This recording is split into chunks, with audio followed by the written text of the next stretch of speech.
Hey guys, it's James here from eBassGuitar.com, and today I wanted to share with you the 3 elements that I use to learn a song fast.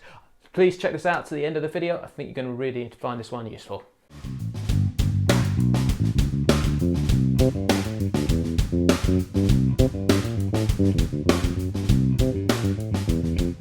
Hey guys, James here from eBassGuitar.com, and today I want to share with you 3 core elements that I use to learn a song fast. The inspiration for today's lesson came from one of my subscribers, Claudio. He sent me a message saying, "Hey James, can you send me the tab for this particular song?"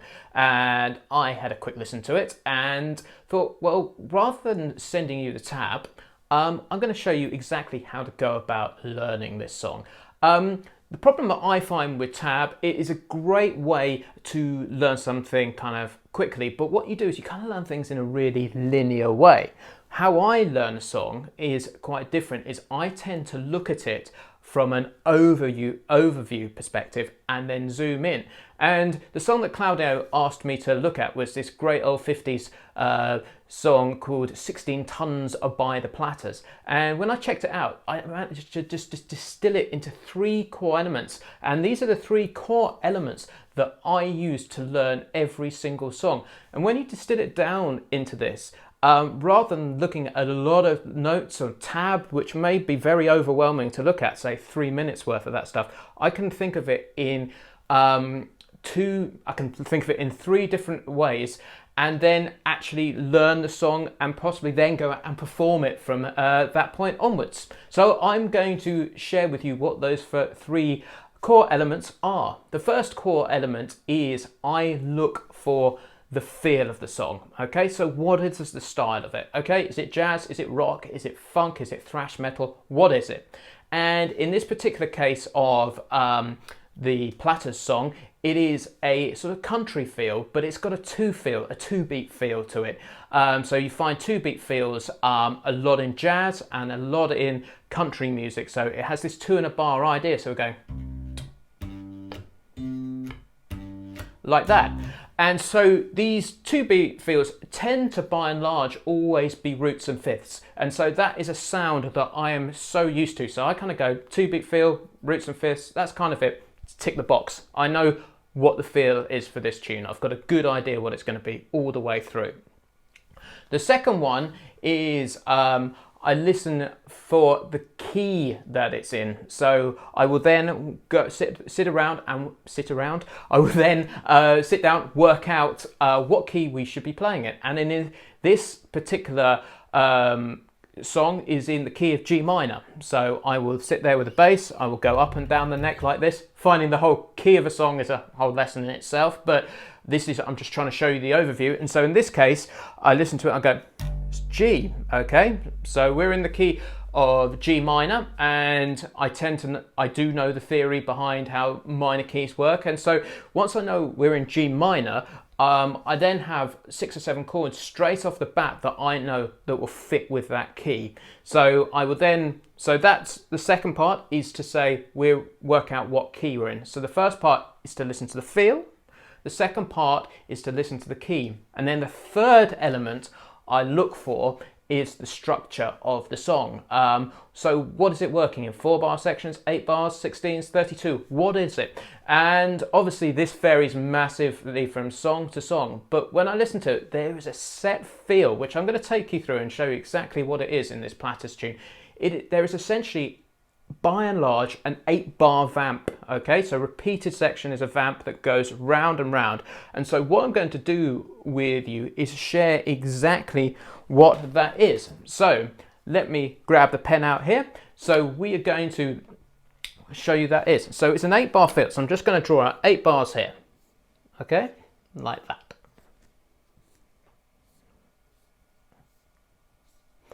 Okay, and what we have is G minor, like this, and then that goes on for the first 4 bars. So little percentage sign to say repeat the bar. Okay, and then we have another G minor chord on bar 5. Okay, then we hit the 2 chord of G minor, which is an A half diminished. Okay, A minor 7 flat 5. Okay, minor 7 flat 5. And then on bar 7, I believe, is we hit the D like that. And then the other thing that happens on that D chord is they do a stop too. So I'm going to put a little sign over the top there, put some space in there, so that's a rest sign, okay, and then that's it, and the vocal continues on over there, and literally those are the 8 bars going round and round like that. So let me just play that to you first of all so you can hear how this sounds, and then go and YouTube, Spotify this, and compare what I've got here to that. And so this is literally all I'm thinking in my head. As musicians, the keyboard player may just go to me, all right, with G minor, with a 2 chord and a 5 chord halfway through. And that will be kind of enough information for me to have a good go at it if my ears are open. So let me play this to you. So.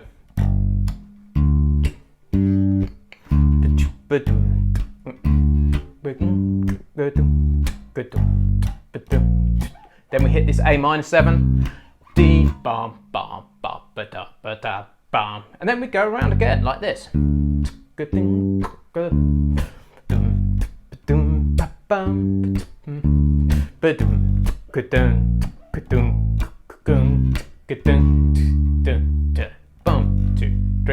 And that is the structure of the song. So if I was to come to then practice that, I would set up some kind of backing track to work to.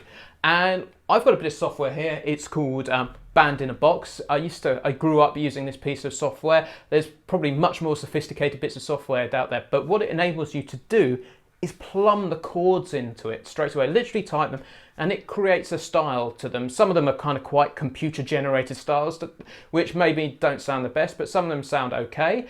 But what it does is it very quickly gives you something to work with. It gives you the harmony so that you can start practicing these bass lines. And so what I would do possibly in that situation is then find something to practice to, so I can put these ideas into reality. So let me show you how this would work. So I've literally plumbed these 8 bars into here. Got to count in.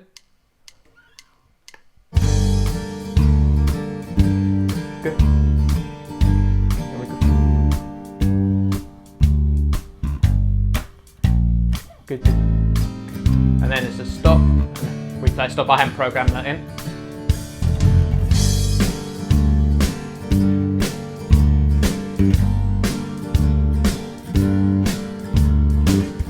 Okay.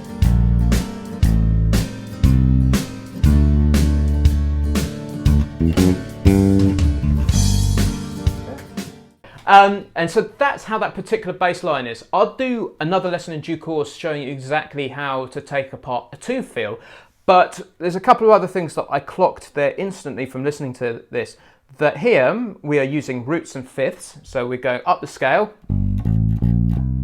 So 1, 2, 3, 4, 5, okay?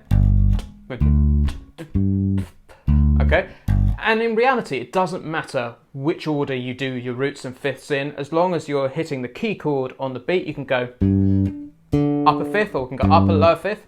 It doesn't really matter because it's all the roots and fifths. That's what the feel is.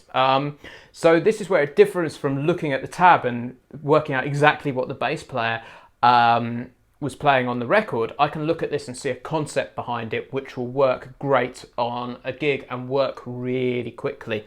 But what that you do here, which is another little great technique, is they hit the minor thirds. Okay, you don't always have to hit the fifth in a 2 feel, but you can go hit the B flat from the G minor chord, then A minor, C, and then you hit the root of the D at the end, and so you can use roots and thirds there, which works equally well. And so I kind of clock that going, okay, he's playing fifths there, but thirds, so I broke it down a level, but in reality you could play fifths there and it would still work.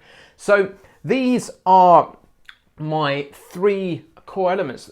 Regardless of what song, what style what I'm playing, I will always look for these things first of all, okay? So just to recap, so we have the feel, that's number 1 is the feel. Number 2 is the key that we're in, okay, because that will give me loads and loads of associated chords that we can work to. And number 3 is I will start looking at the structure. So those are my 3 core elements to learn a song fast. If you've enjoyed this lesson, please do like or share it. If you've got any comments, please do leave them below. I'd love to know what you found most valuable. So yeah, please do give us a like and share on social. I've been James from eBassGuitar.com, and I will catch you next time. Cheers for now.